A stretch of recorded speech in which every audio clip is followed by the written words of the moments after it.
evening and welcome to this special edition of Tonight at 9, which is dedicated substantially to the President of the Federal Republic of Nigeria, General Ibrahim Badamasi Babangida, who turned 50 today. Our main news tonight will therefore focus on the President as he marks this special day. After that, we'll take a look at sports development in Nigeria. What kind of a report sheet does the Nigerian Football Association have? With 6 boards in 6 years, would you say it is good, fair, or bad? And if you go on to consider the no pants incident of the national team on July the 27th, how would you react to the dissolution of the NFA board? These are some of the issues coming up for discussion tonight. I am John Momo. Welcome to Tonight at 9. I am Nasir Zaharuddin. Apart from the NFA, we'll be discussing the administration of other sports, including the preparations made so far for the forthcoming All-Africa Games in Cairo, the female soccer in China, and others. To join us later for a live discussion are the Minister of Youth and Sports himself, Major General Yohanna Yarima Kure, and Mr. Emmanuel Ominu, the President of the National Coaches Association, who is also the team manager of Julius Berger Football Club. But first, the main news of the day by John Momo. The main news now on the President, General Ibrahim Babangida, who turned 50 today, has been celebrating his birthday anniversary. He marked the occasion by commissioning the third mainland bridge and axial road, built at a cost of 1.2 billion naira. Our State House correspondent Shola Tere reports.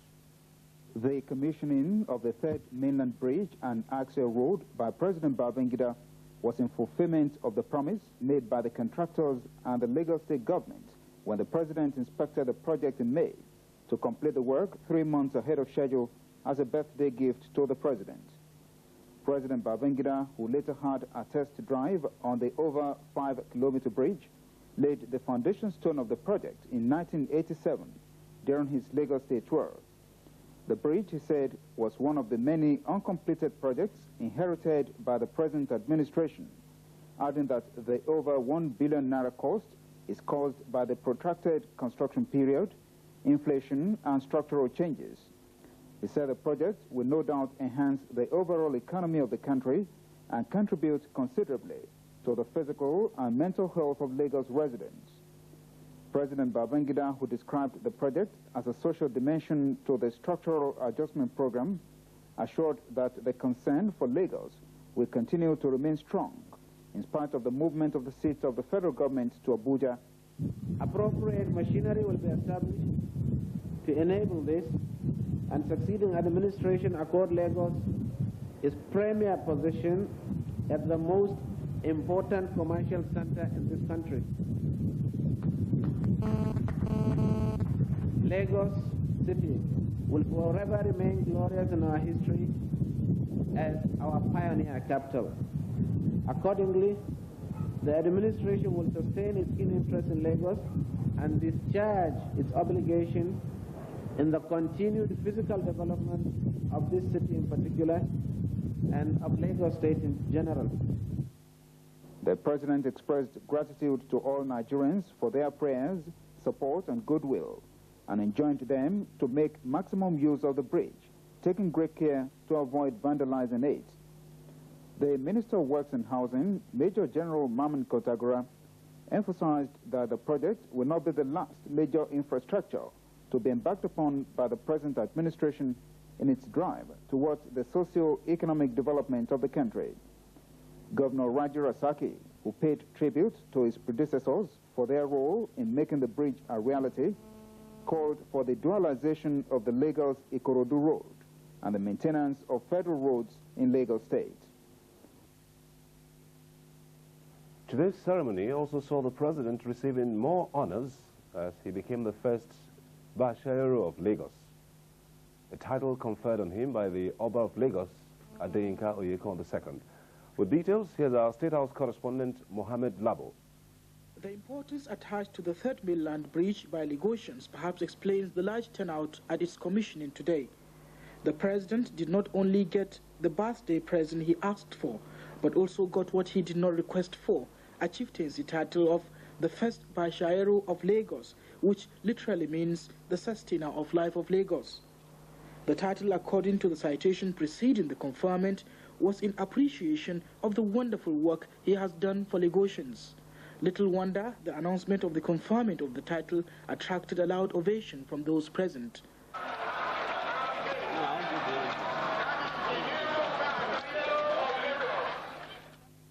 President Babangida was not the only one honored with the chieftaincy title. His wife, Mariam, also got the title of Yeye Bashairo of Lagos. Other gifts also followed from several associations and individuals to the first couple, including an Ayo masquerade in marble. Another surprise present to the president was an obelisk which was constructed to commemorate the president's 50th birthday. It's situated at the Oworonshoki end of the Third Mainland Bridge. The obelisk, which towers meters high, has a portrait of the president embossed on it. Also embossed on it are several portraits that reflect the socio-cultural life of Lagos. The president was irrepressibly happy. Happy birthday, IBB. Muhammad Lapo, NTA News. The correct title of that, correct name of that title is Bashairo of Lagos. With the commissioning of the bridge, the perennial traffic hold-up of Lagos metropolitan areas is expected to be greatly reduced. In this report, our correspondent Ernest Anoyo examines the extent to which this new Third Mainland Bridge extension will reduce the time spent in traffic jams in Lagos. Lagosians were clearly happy and relieved by the opening of the new bridge to traffic today, and they came out in their thousands to cheer as the president commissioned the bridge. Many of them decided to have a personal feel of the bridge by walking across it from the Oworonshoki end to Lagos, a distance of about 7 kilometers.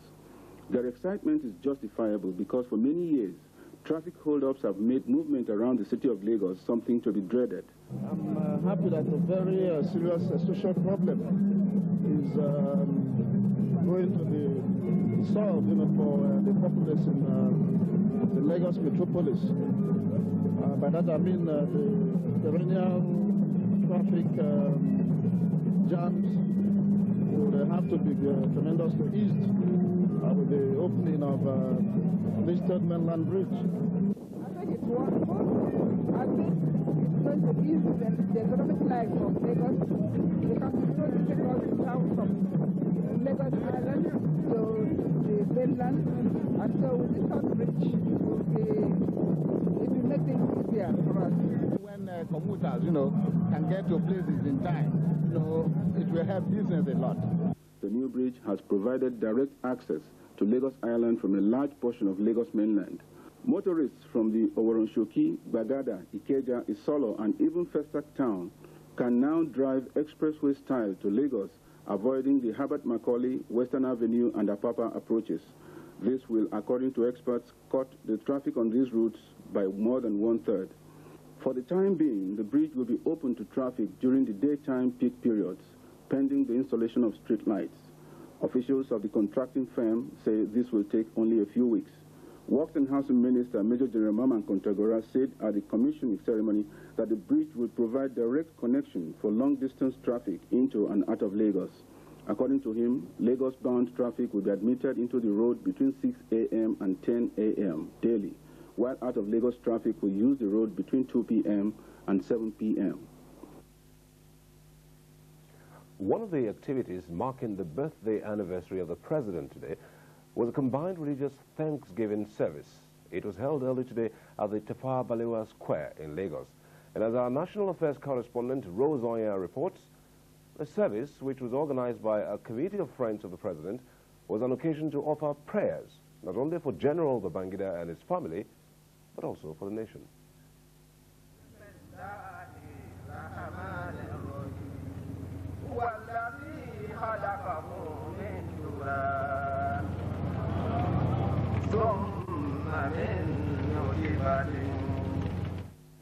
As a representation of the young people of this nation, we stand with him today on his birthday, and we acknowledge the great things that he has done. And our prayer is that his footsteps will become the compass that will lead us from the wilderness of economic deprivation into the promised land of prosperity. An independent observer would have marveled at how smoothly the two most dominant religions of the country came together for a course in prayer for the nation and its leader. Both Christian and Islamic religious leaders took turns in offering prayers for General Ibrahim Babangida. They prayed God to give him the wisdom of Solomon, the age of Methuselah, the bravado of Elijah, and the patience of Job. In their various sermons, Colonel Muhammad Ali and Baba Ladura, Dr. Otubo, noted the achievement of President Babangida despite losing the guiding hand of his father very early in life, saying that it is our duty to pray for those God has given the duty to lead this nation. They enjoined the entire nation to pray for God's mercy and blessings not only on President Babangida, but also for a democratically elected government in 1992. In a short profile of the president, Alhaji Babatunde Jose said that the man who is today a general, president, commander-in-chief of the armed forces of Nigeria, came from very humble beginnings. He paid tribute to President Babangida's sense of balance, which he said has helped him combine his professional and state duties with those of a family man, for which he is blessed with an enterprising wife and 4 lovely children. A little bird must have told someone that President Babangida loves music, because the committee of friends who organized the occasion made sure that nothing less than the army band, in collaboration with a mixture of several choirs, performed at the service.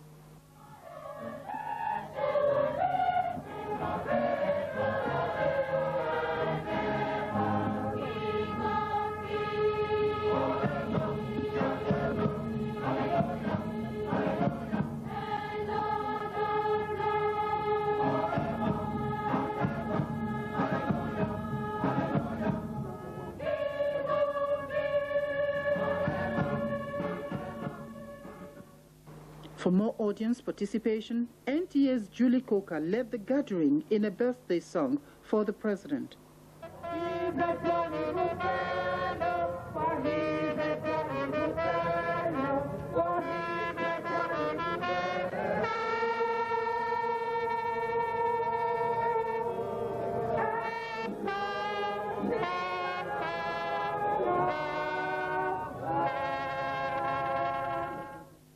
While all these were going on, a member of the Aladura sect, absorbed by the aura of the whole proceedings, was transported into the realms of the spirit.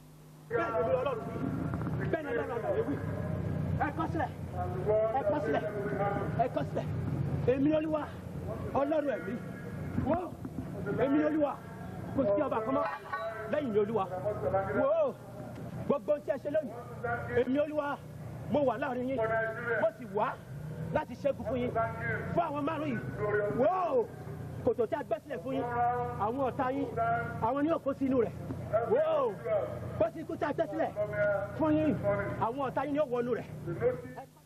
All in the way of prayer, you could say.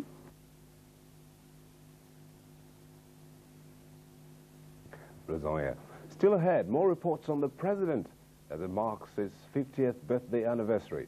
Stay with us.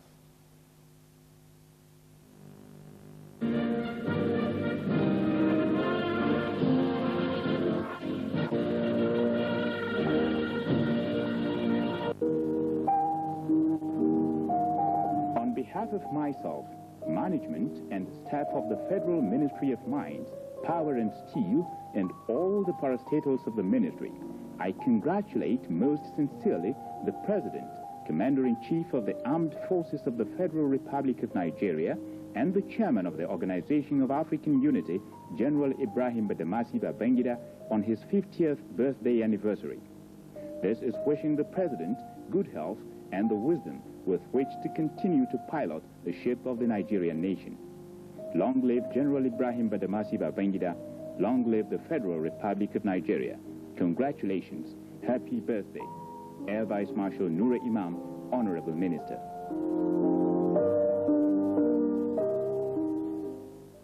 The National Executive Committee and the entire members of the Alumni Association of the National Institute for Policy and Strategic Studies, NIPS, Kuru, extend hearty congratulations to our patron and colleague, General Ibrahim Badamasi Babangida, CFR, PSC, MNI, President, Commander-in-Chief of the Armed Forces of Nigeria, on your 50th birthday, we wish you many happy returns of the day. Signed, Air Vice Marshal Muhammadu Yahya, MNI, President of the Alumni Association, Muhammad Ibrahim, MNI, Secretary General. Welcome back. More news on the President now. And according to NTA's Susan Eshet, today, Saturday, August the 17th, has not been just an occasion for prayers and thanksgiving for the President and the nation. It's also been, as she puts it, a happy occasion which was equally demonstrated when free packs were given out to the crowd which came to honor the President. Susan asked a cross-section of the people how they see the President as a person and as a leader.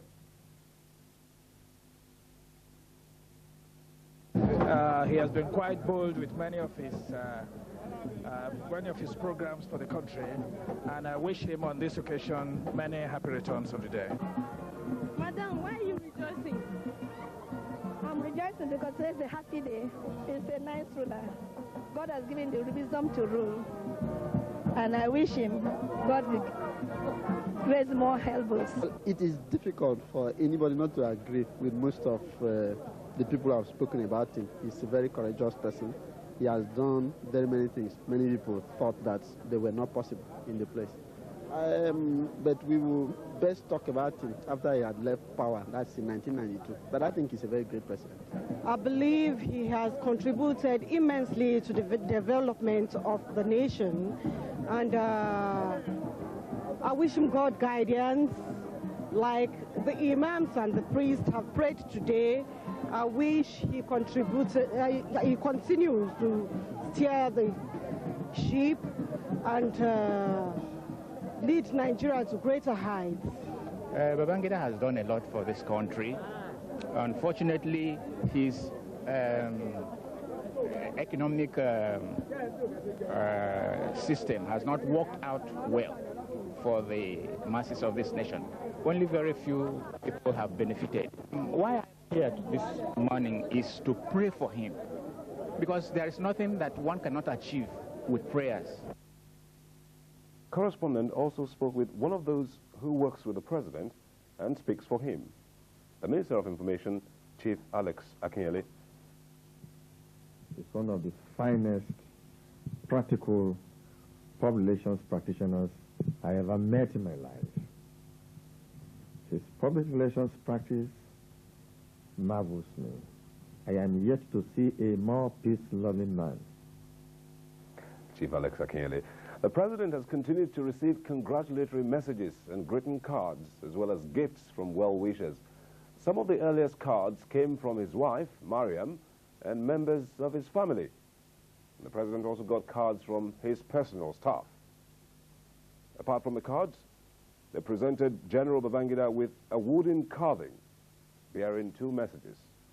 One depicting people rejoicing, and the other showing a rural setting reflecting the rural development program of the government and that of the Better Life program. State House correspondents also joined in extending best wishes to the President, who used the forum to reaffirm the willingness of the present administration to listen to constructive criticisms. The correspondents had one question for the President, though. They asked him what the secret behind his youthful age is.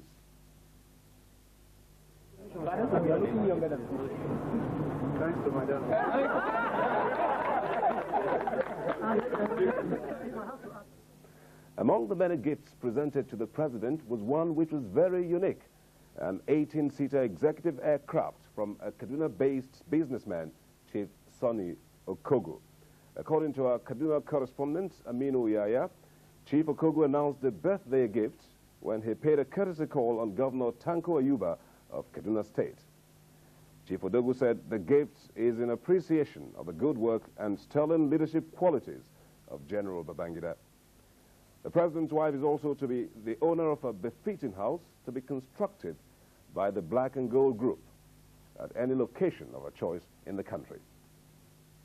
The aircraft will be delivered to the military governor of Kaduna State on the handing over day come 1992 for Mr. President. Responding, Governor Tanko Ayuba described Chief Okogu's gift as most deserving to the president, whom he described as a great leader. The present military administration, ably led by the President and Commander-in-Chief in the person of General Ibrahim Babangida, no doubt,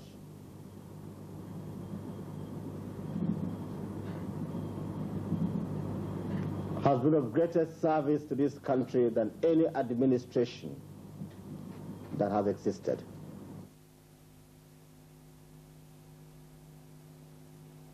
As the president celebrates his 50th birthday, many people must have been wondering about the man who rules the world's largest black nation.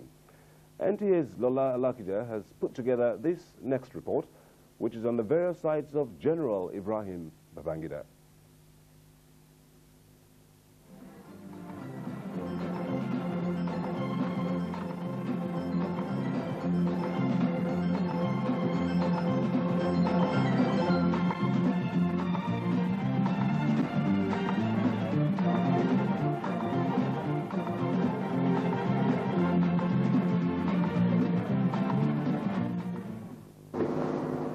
Faces of Ibrahim Badamasi Babangida, President, Commander-in-Chief of the Federal Republic of Nigeria, considered an enigma by some, loved by many, mistrusted by others, but admired and respected by most, even if grudgingly so. Born in Minna, Niger State on the 17th of August 1941, he attended Government College, Bida, from 1957 to 1962. His military training, which began at the Nigerian Military Training College, Kaduna, in 1962, spanned about 20 years and institutions in several countries. 11 years after he joined the army, he became a captain, a major 2 years later, and a lieutenant colonel in 1974. He was promoted brigadier in 1979, major general in March 1983, and appointed chief of army staff in December of the same year. He became a full general in 1988. Way back in 1969, he married the former Mariam King. Their 22 years of marriage has been blessed with 4 children. When on the 27th of August 1985, General Babangida took over the mantle of office, little did Nigerians know that they were witnessing the beginning of an evolution, the evolution of a new type of leadership style that has earned its protagonist the nickname Maradona, after the renowned Argentinian footballer known for his dribbling prowess. Right off the bat, Babangida let us know that he was different. Unlike other military leaders before him, he chose to be called president rather than head of state, having told us that in all things his government would take initiative